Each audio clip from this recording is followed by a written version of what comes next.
En el capítulo anterior habíamos visto que hay cosas en la imagen que hacen que nos llame la atención, que a la hora de leerla nos vayamos primero a un sitio o a otro, ¿no? Y esto lo vamos a llamar el peso visual, ¿no? Las cosas que más nos llaman la atención es porque tienen más peso visual.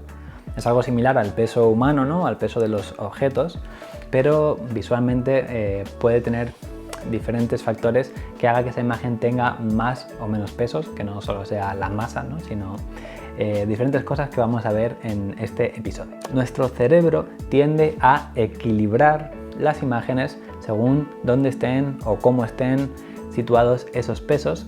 Así que este episodio va a ser mucho más esquemático. Ya habíamos visto que las imágenes las podemos abstraer a formas geométricas, así que en este episodio lo vamos a ver más con dibujos, de manera más sencilla, y esto se puede aplicar de igual manera a la fotografía. Pero para que entendáis las diferentes cosas que nos pueden dar peso visual, lo vamos a ver de manera más esquemática. Así, para que lo veáis de forma rápida, tenemos esta imagen y esta otra que directamente tienen pesos visuales diferentes, que no sabemos todavía por qué, pero la lectura es completamente diferente, el peso se va hacia un lado o hacia otro y el cerebro pues tiende a equilibrarlo de alguna manera. Esto que hablamos del equilibrio lo podríamos ver como si pusiéramos esos pesos de la imagen en una báscula, ¿no? E intentamos como equilibrarla para que la imagen nos produzca sensación de naturalidad.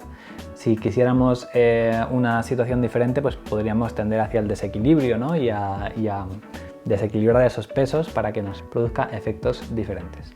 Vamos a ver cuáles son los elementos que nos producen diferente peso visual. Podemos gestionar el peso con el tamaño del objeto que estemos representando. Si es más grande, va a tener más peso, va a llamar más la atención que si es un elemento pequeño. Como habíamos hablado también, los elementos que están más cerca de la cámara por lo general son de apariencia más grande, así que también son los que tienen más peso visual, siempre que estén enfocados. El siguiente elemento es la posición. Ya habíamos visto que leemos las imágenes por lo general de izquierda a derecha y de arriba a abajo, así que por lo general los elementos que están en sitios donde los leemos primero, como a la izquierda o incluso en el centro, pueden llamar más la atención que alguno que está situado a la derecha, en una esquina superior, etcétera, de acuerdo al orden en que vamos leyendo las imágenes. La forma es otro de los elementos que puede dar peso a la imagen, ¿no? El contorno.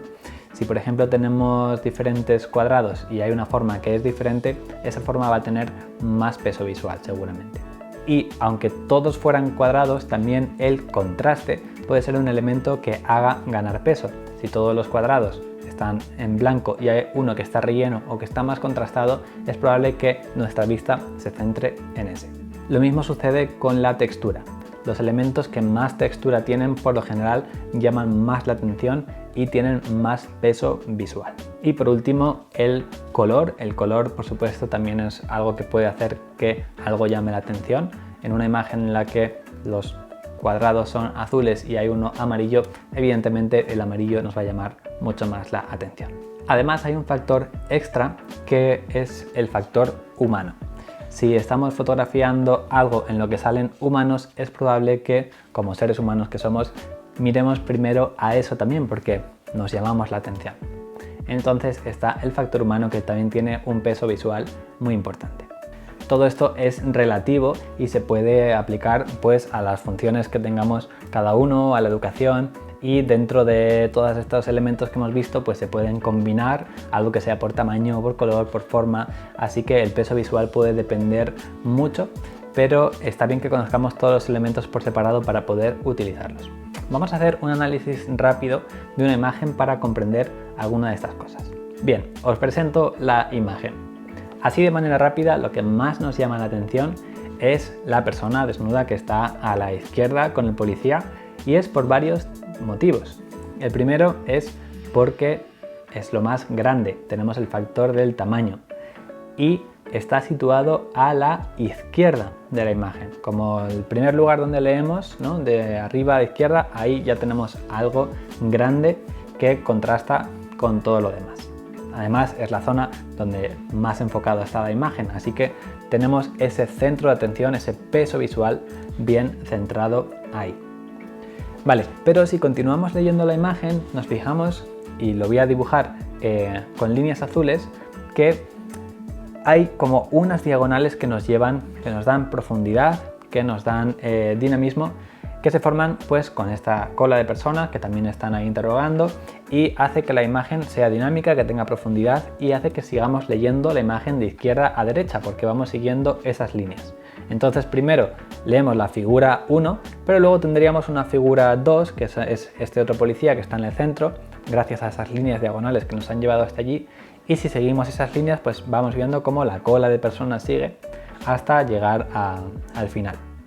Y una vez ya hemos visto eso, que hemos ido leyendo la imagen de esa manera, pues sí que quedan más elementos, pero que ya no son tan importantes en la imagen, que los pinto por aquí en verde, ¿vale? Que es pues lo terciario, lo que nos complementa la imagen, pero que también es importante, ¿vale? Fijaos abajo a la derecha, esto que hay ahí, que está rellenando el encuadre, pues igual está equilibrando, dando peso. Si no tuviéramos esas composiciones, si no tuviéramos esos elementos en el fondo, igual la imagen quedaría bastante vacía.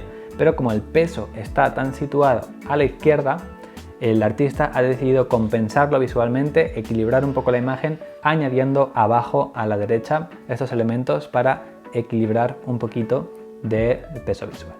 Y es que en función de dónde sitúes el peso en la imagen, puede tener más o menos peso.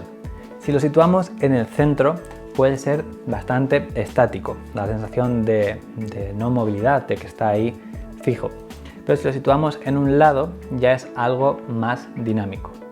Y ya si lo situamos como en un lado y arriba, puede dar la sensación de que es un peso que va a caer. Imaginaos que pongo una bola aquí y la suelto, pues caería. Entonces tiene la sensación los objetos que los situamos arriba como de levitación, que pueden caer, etc. Y abajo, cuando los situamos abajo, pueden ser objetos que ya han caído, que ya han generado peso y que están ahí pesando. Por ejemplo, en la imagen que hayamos visto, estos objetos que están abajo a la derecha están ahí creando peso visual para componer, para equilibrar un poquito la imagen. Como ya hemos visto también, cuando ponemos un objeto a la izquierda y luego hay aire hacia la derecha, podemos ver que hay como una especie de inicio del movimiento, ¿no? En la imagen lo veíamos que el peso visual estaba en la izquierda y poco a poco el movimiento se iba yendo hacia la derecha. Si hubiéramos puesto el peso principal a la derecha del todo después de una diagonal, pues hubiera dado la sensación de que el movimiento ya ha transcurrido, de que ha habido velocidad y que es un movimiento que ya ha pasado. Sin embargo, si situamos algo abajo en un horizonte quieto, en el centro, pues da la sensación de estar mucho más estático. También el aire, a la hora de colocar el objeto, el aire que dejemos, como ya hemos visto anteriormente, puede dar más o menos peso visual. Si lo acercamos mucho a cámara y dejamos poco espacio, ¿vale? Pues evidentemente ese objeto va a tener mucha más presencia, mucho más peso y va a dar la sensación de estar atrapado, de no tener intimidad, de estar más agobiado, etc. Bueno, al espectador le puede dar sensación de intimidad por estar muy cerca de ese objeto, ¿no? Y si lo dejamos con muchísimo aire alrededor, va a dar esa sensación de libertad que ya habíamos hablado anteriormente. Y es que al final, como comentaba, esto es todo muy relativo, que va a depender del mensaje que quieras dar, pero no solo del mensaje que quieras tú, sino de cómo lo interprete el lector.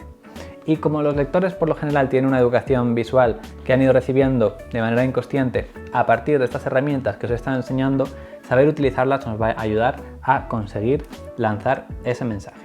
Vamos a profundizar un poquito más en el tema del equilibrio visual en el siguiente punto.